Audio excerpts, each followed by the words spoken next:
Bueno, durante todos estos domingos que me ha tocado compartir la palabra del Señor, hemos venido tratando el tema porque para esto he venido, que tiene como propósito confirmar, reafirmar y describir la razón por la cual Cristo vino a este mundo.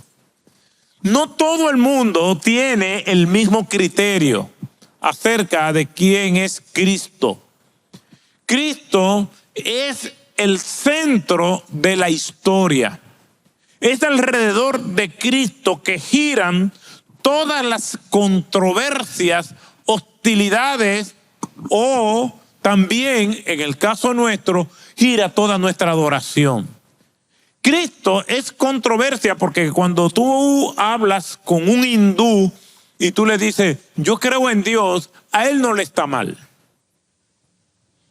No le molesta. Si habla con un musulmán y le dice, Dios te bendiga, tampoco le va a estar mal. Porque Alá es Dios.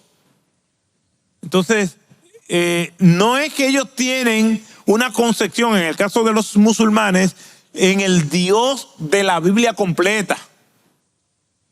De hecho, ellos sí creen en el Pentateuco y ven a Abraham y lo veneran, pero la figura central es Mohammed, Mahoma.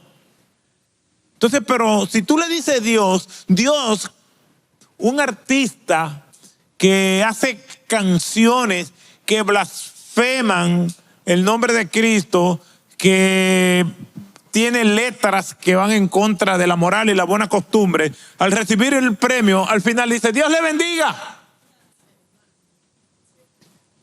Porque no tienen una concepción clara de Dios, porque Dios, para las personas que no han tenido un encuentro con Él, Dios es un término genérico. La controversia es con Cristo. Porque Cristo hizo declaraciones muy controversiales. Hay un libro de John Stott que se llama Las controversias de Jesús. Y fueron controversias intencionales. Imagínense, en una ocasión, unos hombres abren un hueco en el techo y de repente bajan a un individuo que no podía caminar y lo ponen en medio de la casa que estaba atestada de personas. Y Cristo viene y dice estas palabras delante de los oficialistas de la religión judía que estaban ahí. Y Cristo dice, tus pecados te son perdonados. Eso es una controversia. Está siendo intencional en provocar algo. Es Cristo que dice, yo soy el camino, no hay más camino. Yo soy la única verdad y yo soy la única vida y yo soy el único medio para llegar a Dios. Eso es controversial. Nos dicen que somos arrogantes, orgullosos, pestulantes y todos los sinónimos que puedan aparecer, pero que no me vienen a la mente por decir estas declaraciones. Pero no son nuestras, son de Cristo. Y Cristo, precisamente, sabemos todo esto porque Él vino a esto. Él vino a buscar y a salvar lo que se había perdido. El mensaje de Jesucristo, el propósito de su venida fue primordialmente, principalmente, exclusivamente redentor. Cristo regresó al cielo y dejó al imperio romano ocupando los territorios judíos. ¿Por qué? Porque Cristo no vino a provocar una revolución, una guerra para liberarse de los romanos. Su propósito no fue una emancipación social, sino una liberación espiritual. Y ese mensaje de Jesucristo, Él lo reitera. Por eso, en este pasaje que hemos visto por 10 sermones, de Marcos capítulo 1 del 29 al 39, Cristo, cuando le solicitan para que siga haciendo lo que estaba haciendo la noche anterior y el día anterior de sanar personas y liberando endemoniados, Cristo le dice, vámonos a otro lugar para que predique también allí a los pueblos vecinos, porque para eso fue que yo vine. Yo vine a buscar y a salvar lo que se había perdido. Mi propósito es redentor. Sí, yo voy a sanar personas, voy a multiplicar alimentos, voy a hacerle el bien a mucha gente, pero mi propósito principal es traer personas a la vida eterna. A eso fue que vino Cristo. Y como también hemos dicho en esta serie, si bien es cierto que esa es la prioridad de Cristo, eso no invalida la compasión. Por eso somos iglesias de acogida. Por eso somos hospitalarios. Por eso compartimos. Y siempre digo, la meta del creyente no es dar. La meta del creyente, la meta de esta iglesia es ser espléndido. Ahí no aplauden, ¿no?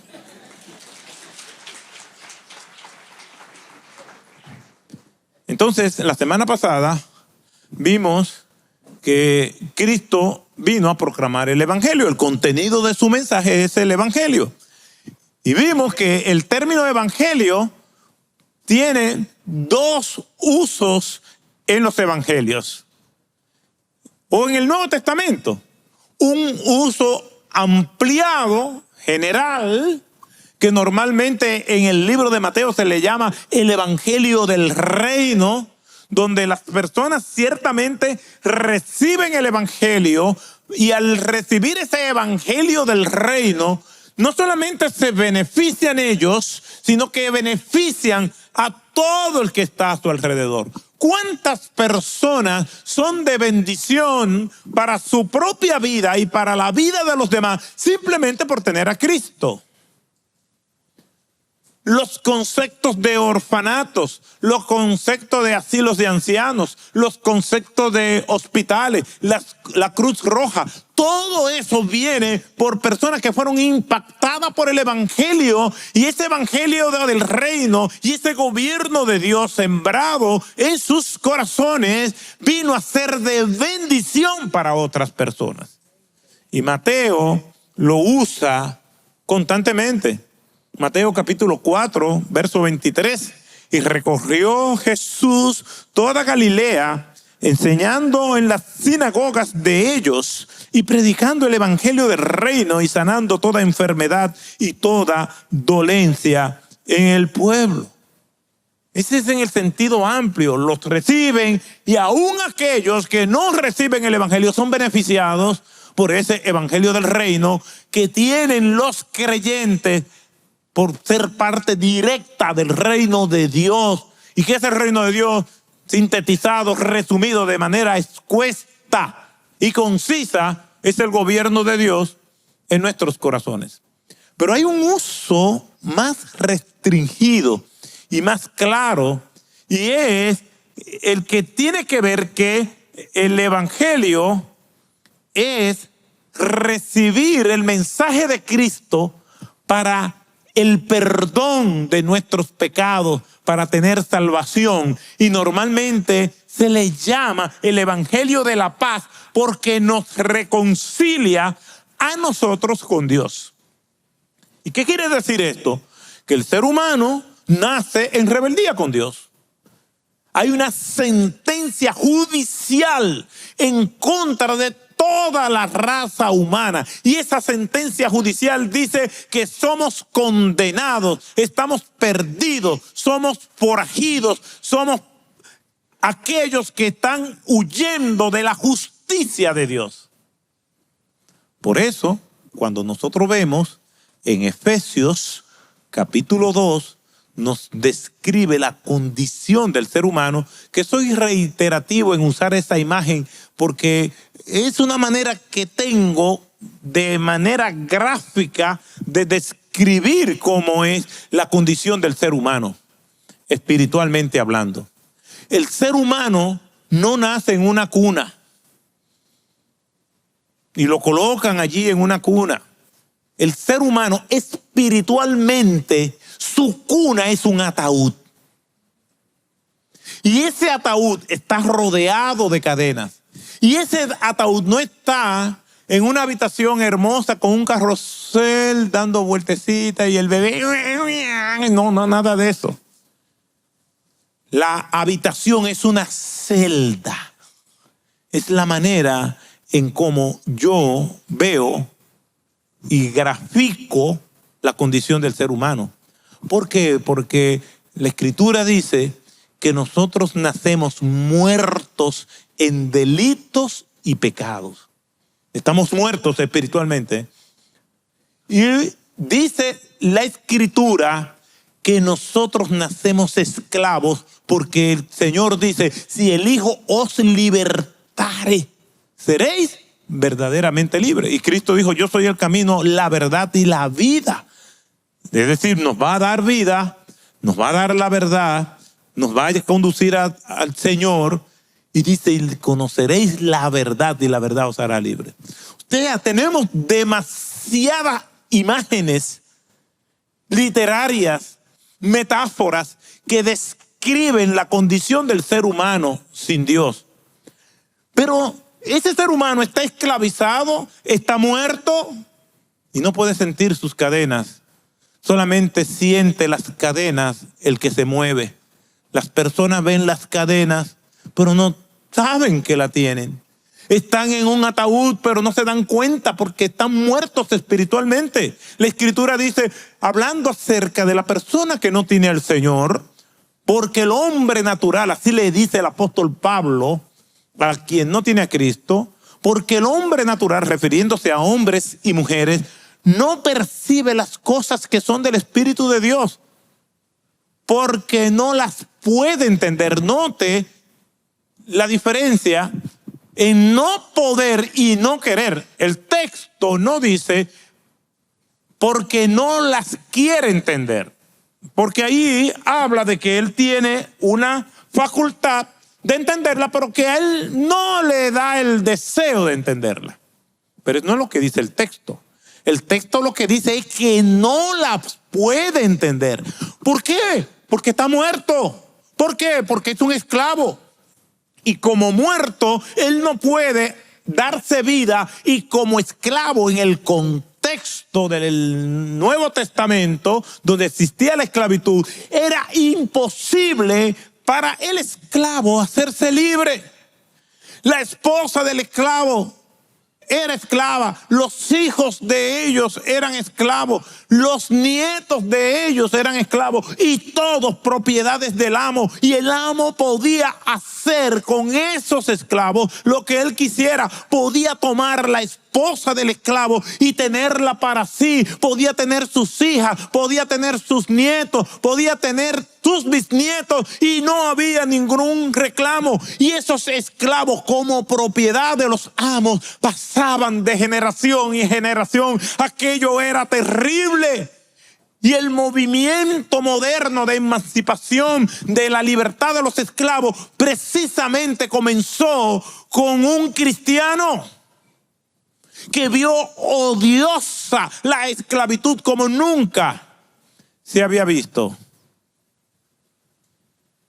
Quiere decir que no había escapatoria, no había solución, no había esperanza, ni la más remota, ni la más mínima lucecita podía verse, porque está muerto. Cristo vino a hacer lo que el hombre no podía hacer para él mismo, ni podía hacer por otros. ¿Y qué hizo Cristo? Cristo rompe la celda, rompe las cadenas, desbarata el ataúd y a ese cuerpo muerto espiritualmente le dice, ven a la vida. Ese cuerpo reconoce que es pecador, reconoce que necesita arrepentimiento, reconoce que estaba en esa condición y le pide perdón al Señor y el Señor lo recibe como su hijo.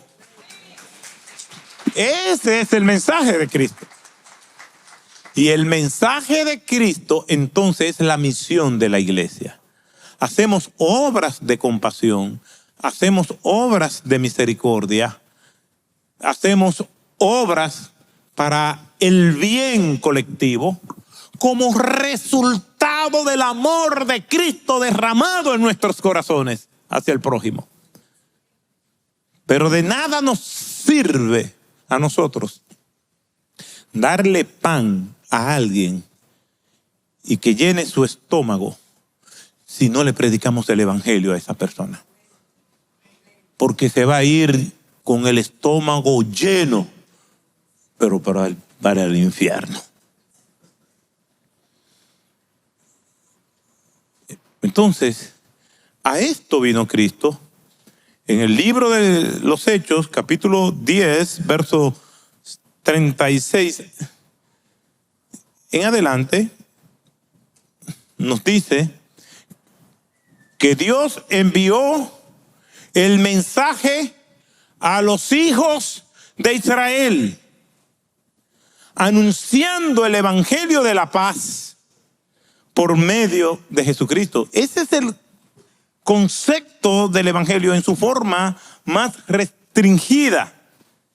Y de este dan testimonio todos los profetas, que todos los que en él creyeren recibirán perdón de pecados por su nombre. Quiere decir que ese evangelio de la paz se refiere nada más y nada menos a que a todo aquel que en él cree tiene vida eterna. Quiere decir que cuando nosotros estamos proclamando el evangelio, estamos proclamando un mensaje que va a ser de bendición a nuestras vidas y va a ser de bendición a otras personas. Ahora vamos a ver ese evangelio en acción. Y les pido que por favor vayamos a nuestras Biblias y tengamos una lectura bíblica. Y esta lectura bíblica se encuentra en el libro de los Hechos, en el capítulo 8,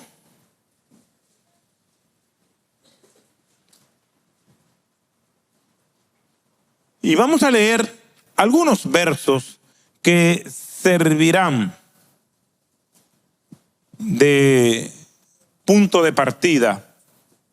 Y vamos a leer desde el versículo 35 por ahora. Hechos capítulo 8, versículo 35.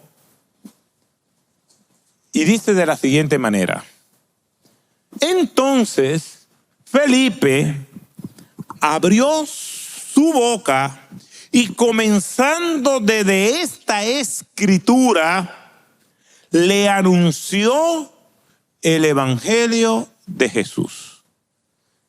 Quiere decir que ya encontramos ahora otro apellido más al evangelio. Vemos el evangelio del reino, el evangelio de la paz y ahora el evangelio de Jesús, donde ese término resume tanto el evangelio en su aspecto más amplio, evangelio del reino, como en su aspecto más restringido, evangelio de la paz, en el evangelio de Jesús. Quiere decir, evangelio del reino más el evangelio de la paz es igual al evangelio de Jesús. Y eso fue lo que Felipe le predicó a este personaje que no conocemos su nombre, pero se le dice como el etíope o el eunuco. ¿Y qué es lo que está sucediendo? Y conocemos este pasaje muy bien, porque todos los hemos repasado muchas veces y lo hemos leído. Pero Felipe está en la ciudad de Samaria predicando el evangelio. Y ese tiempo en Samaria fue extraordinario. ¿Por qué? Porque ese tiempo tuvo un gran impacto en la ciudad de Samaria. Y deja mucho que decir de manera positiva, puesto que los judíos no se llevaban bien con los samaritanos.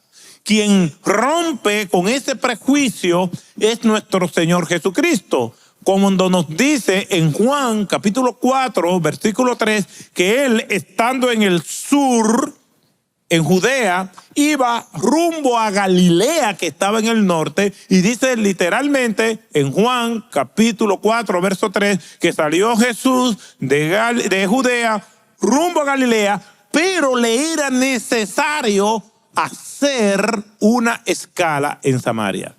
Es decir, Cristo se propuso Él no solamente pasar por Samaria, que los judíos más arrojados y que querían llegar más rápido del sur al norte o viceversa, pasaban por Samaria, pero no se detenían allí. Pero Cristo tenía como propósito detenerse allí. Y tiene ese encuentro con la mujer samaritana que venía a buscar agua a la hora sexta, que es las 12 del mediodía, para no tener que hablar con nadie, porque a esa hora, nadie iba a buscar agua. Iban a buscar agua a las 6 de la mañana. Y la mujer samaritana prefería eso para no hablar con nadie. Pero una evidencia del impacto que produjo Jesús en su vida es que ella deja el cántaro y entonces va al pueblo a hablar con las personas que antes ella no quería hablar. Probablemente fue la primera misionera en tierras de Samaria. Bueno, ahora está Felipe otra vez en Samaria, cumpliendo con lo que el Señor había dicho en Hechos capítulo 1, versículo 8, que es parte de la gran comisión. Pero recibiréis poder cuando haya venido sobre vosotros el Espíritu Santo y me seréis testigo en Jerusalén, en toda Judea, en Samaria y hasta lo último de la tierra. Los discípulos se entusiasmaron tanto con el crecimiento de la iglesia en la tierra de Jerusalén, de Judea, que se olvidaron de la obra misionera y de la plantación de iglesias en otros lugares. ¿Y qué dice Hechos capítulo 8, versículo 1? Que vino una gran persecución contra los discípulos en aquella región y todos fueron esparcidos excepto los apóstoles y tuvieron que salir a Judea, a Samaria y a otros lugares. Es decir, Hechos 1:8 es el mandato.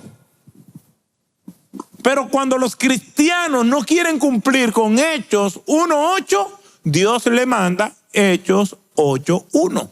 Y ahí se cumple. Y en ese esparcimiento, Felipe cae en la ciudad de Samaria y comienza a predicar, y el éxito es extraordinario predicándole a las multitudes. Allí había un personaje pintoresco, un engañador, un simulador llamado Simón el Mago. Y dice la Escritura que con sus artes mágicas tenía embelesada a las personas, absortas, perplejas, y decían desde el más pequeño hasta el más grande: este es el gran poder de Dios. Y dice la Biblia que todo el pueblo estaban engañados con Simón el Mago, porque él se hacía pasar por algún grande, como que el poder que él tenía, sus artes mágicas, su ilusionismo, venía como de parte de Dios. Y dice la Escritura que las personas seguían a Simón el Mago hasta que creyeron en el Evangelio. Es decir, las personas seguían a Simón el Mago, pero cuando oyeron el Evangelio de Jesucristo, el Evangelio del reino, el Evangelio de la paz, cuando oyeron las buenas noticias, ya las magias, los trucos, el conejo que sale del sombrero, ya eso no los impresionaba. Eso entretiene, pero lo que transforma es el Evangelio de Jesucristo. Entonces Simón quebró.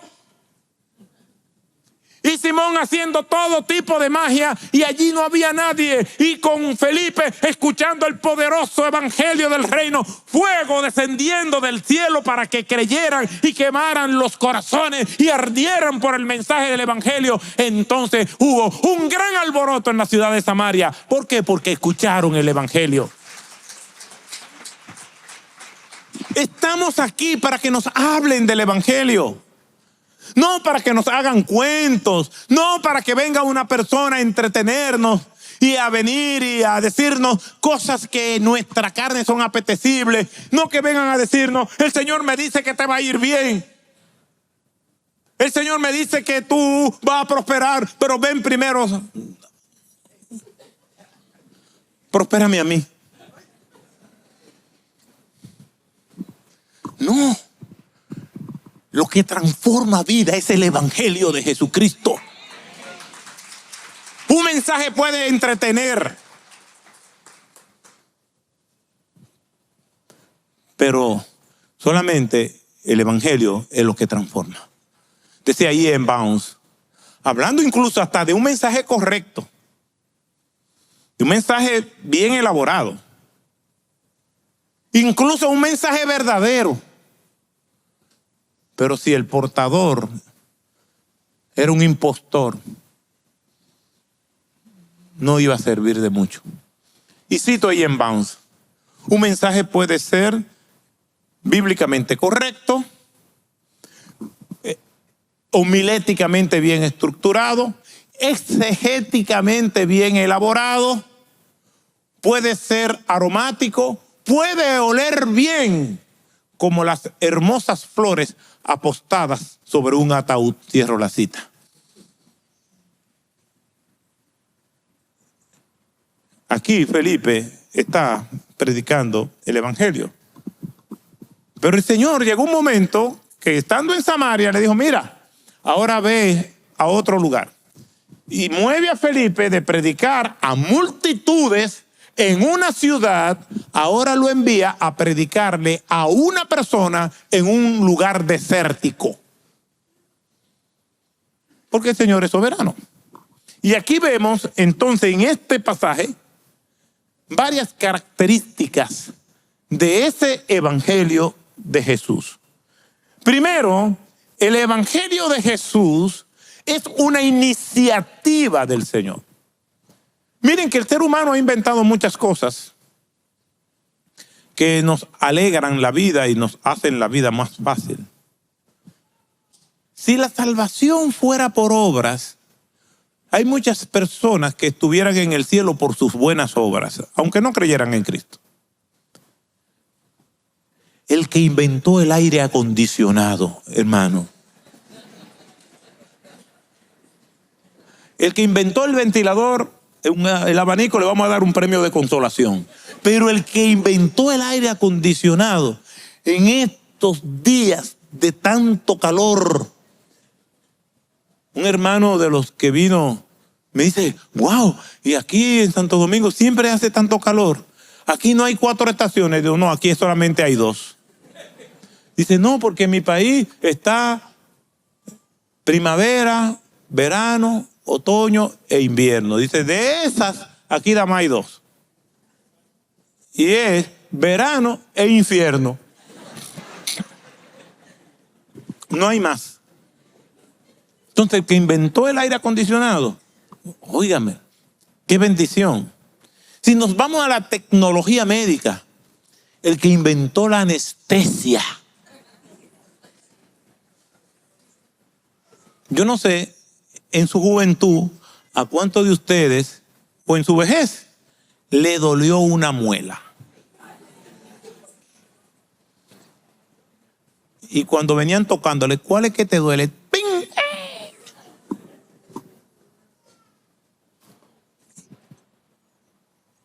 ¿O a cuántas personas han tenido que hacerle alguna cirugía sin anestesia? El hombre ha inventado muchas cosas buenas. Los modernos medios de comunicación, tantos viales como tecnológicos, los celulares, las avenidas, los aviones, los barcos, Todo eso es bueno. Un día hablando de los inventos, una hermana me dijo, sí, también el que inventó el Botox. Y yo, también, es verdad. La liposucción. Los cirujanos plásticos son venerados. El hombre ha inventado muchas cosas que nos gustan. Pero el evangelio es un invento de Dios. Y es un invento que nadie más podía crear. Porque el hombre estaba perdido y no podía salvarse. Ni nadie podía salvarlo. Ni había ninguna forma. Estaba en un laberinto existencial. Él esforzándose, haciendo buenas obras, pero no puede ser salvo por obras. Pero yo estoy haciendo buenas obras y eso es lo que muchas personas se rompen la cabeza diciendo, pero yo hago buenas obras. Yo no le hago mal a nadie. Yo no he podido recordar en mi vida cuando yo he maquinado algo contra alguien para hacerle daño y se lo creo. Sin embargo, la Biblia dice que no somos salvos por buenas obras. Somos salvos para buenas obras, pero no por las buenas obras. Las buenas obras pueden impresionarnos a nosotros los seres humanos, pero no pueden impresionar a Dios. Porque los seres humanos solamente podemos ver las acciones de las personas, pero no podemos ver el corazón. Y yo puedo hacer buenas obras con un corazón podrido. Dios ve el corazón. Cuando Samuel fue enviado a la casa de Isaí para ungir al nuevo rey, ya después que Saúl había sido desechado, cuando él llegó a la casa de Isaí, ve al primer hermano de David que sale al encuentro. Y él dijo en sus pensamientos, he aquí el próximo rey de Israel. Lo vio grandote, buen mozón, es decir, que si me veía a mí, yo no calificaba. A mí me iba a preguntar, ¿dónde está el rey? Y Dios dio una declaración axiomática. No mires lo grande de su estatura, ni lo hermoso de su parecer, porque eso yo lo desecho. Porque el hombre mira lo que está frente a sus ojos, pero yo, Jehová, miro el corazón. Bendito sea el nombre del Señor. Por eso en el cielo, los feos y los bonitos, si nos arrepentimos, tenemos acceso al cielo y tenemos vida eterna. Es una gran esperanza. Que no es por apariencias. Porque si fuera por apariencia, según lo que yo estoy viendo desde aquí, todos calificamos porque nos hemos arrepentido. Dice el verso 26 de Hechos 8, y un ángel del Señor habló a Felipe diciendo, levántate y ve hacia el sur, al camino que desciende de Jerusalén a Gaza. Este es un camino desierto. Felipe estaba muy bien en Samaria, pero es el Señor que envía a Felipe a Samaria y después de Samaria le dice, ahora vete al desierto.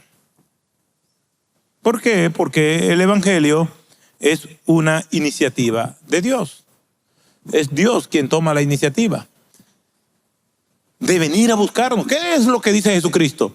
Porque yo vine a buscar y a salvar lo que se había perdido. Si tú no conoces a Cristo y estás aquí hoy, tú estás aquí porque aunque te hicieron una invitación o te surgió el deseo, la realidad es que está aquí porque el Señor te trajo y te colocó ahí donde tú estás para que escuche el evangelio. El evangelio de la paz, el evangelio del reino, el evangelio de Jesús. No hay espontaneidad en nosotros. Bendito sea el nombre del Señor, que aunque en nuestro wishlist, en nuestra agenda, no estaba Dios, nosotros sí estábamos en la agenda de Dios. Y Dios decidió enviar a Cristo para salvarnos. Aún sabiendo que después de salvos íbamos a pecar contra Él. Y aún así nos salvó. No es una salvación condicional, sino una salvación total. Con una sola ofrenda, Dios hizo perfecto para siempre a los santos, es decir, a los que creemos en Él. El Señor le dice a Felipe, ve, es una iniciativa. Allí tú vas a encontrar a alguien. Allí tú vas a hacer esto. No le dio detalles. Simplemente ve.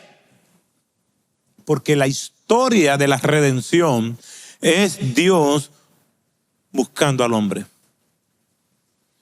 Vamos a Génesis capítulo 3, verso 9. Adán, ¿dónde estás tú? Después de Adán haber pecado. No fue Adán que tuvo la iniciativa. No sé cómo hubiese sido la historia. Si Adán, después de haber pecado, voluntariamente va donde el Señor, aunque sea con las hojitas esa puesta. Señor, pequé contra ti, perdóname. Pero no, se escondió.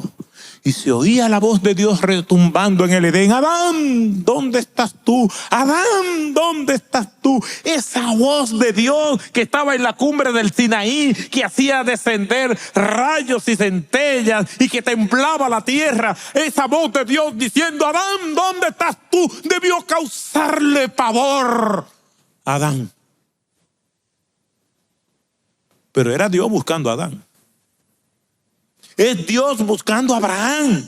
Génesis capítulo 12, versículo 1. Abraham, deja tu tierra natal y ven a la tierra que yo te he de mostrar. ¿Y qué detalles me da? Sal de tu tierra, sígueme. Dios nos llama y no siempre nos da los detalles del llamado. Si hace 32 años Dios me hubiese dado detalles de todo lo que yo iba a pasar en el ministerio pastoral, hubiese hecho igual que Jonás, tomo una nave, pago mi pasaje y me voy lejísimo. Pero Dios nos da detalles. Puede ser que nos dé un llamado donde nos da los detalles, pero normalmente la fe es obedecer a lo que Dios está diciendo. Dios te llama, levántate y ve. Y los detalles, levántate. La mayor bendición del ser humano no son los resultados de nuestras acciones. La mayor bendición del ser humano es obedecer la palabra de Dios, independientemente de los resultados. ¿O no fue una bendición para David Brainerd morir joven por ser un misionero entre los nativos americanos? ¿O porque murió joven, casi desconocido, con una vida enfermiza? Por eso no fue bendecido. ¿O no fue bendecido Juan el Bautista porque le decapitaron la cabeza? Lo que pasa es que en nuestra mente humana ese tipo de bendición no la queremos. Queremos la bendición de la salud, de la prosperidad material, de que nos vaya bien en la familia. Esa es la salud, esa es la bendición que queremos. Y Dios la puede dar si Él quiere. Pero la bendición es la obediencia, independientemente de los resultados. Es Dios buscando a Adán. Es Dios buscando a Abraham. Es Dios buscando a Jonás. Si hay un estribillo que se ve con relativa recurrencia en el Antiguo Testamento, es: vino a mí palabra de Jehová, vino a mí palabra de Jehová, vino a mí palabra de Jehová, porque es Dios el que toma la iniciativa de buscarnos. Es Dios el que crea el evangelio. Es Dios buscándonos por medio de Jesucristo para traernos el evangelio. La palabra evangelio significa buenas nuevas, buenas noticias. Buenas noticias del reino, buenas noticias de la paz, las buenas noticias que trajo Jesús. La pregunta es, ¿qué vamos a hacer con ese mensaje del evangelio? Tenemos que proclamarlo. El apóstol Pablo decía, ay de mí si no proclamo el evangelio. Cuando dábamos la bienvenida vimos un número significativo de visitas, porque esa es una manera de proclamar el evangelio, de decirle a amigos, a familiares, ven conmigo a la iglesia. Ahora, si viniste, no fue porque tú quisiste, ni porque te invitaron. La realidad es que el Señor, que tiene control total de todo lo que pasa en el universo, te trajo para que tú estuvieras aquí. Y todo lo que hemos creído en Cristo es porque Cristo nos hizo entender el evangelio, porque Él tuvo la iniciativa de que alguien nos hablara. Y si alguien nos habla del evangelio, como se ha hablado esta mañana, y entiendes el evangelio, entonces es porque probablemente el Espíritu de Dios te hizo entender. Porque nadie puede entender por su propia iniciativa. Dios toma la iniciativa y Dios convence por medio de su Espíritu a aquellos que Él ha elegido. ¿Y qué tengo yo que hacer, pastor?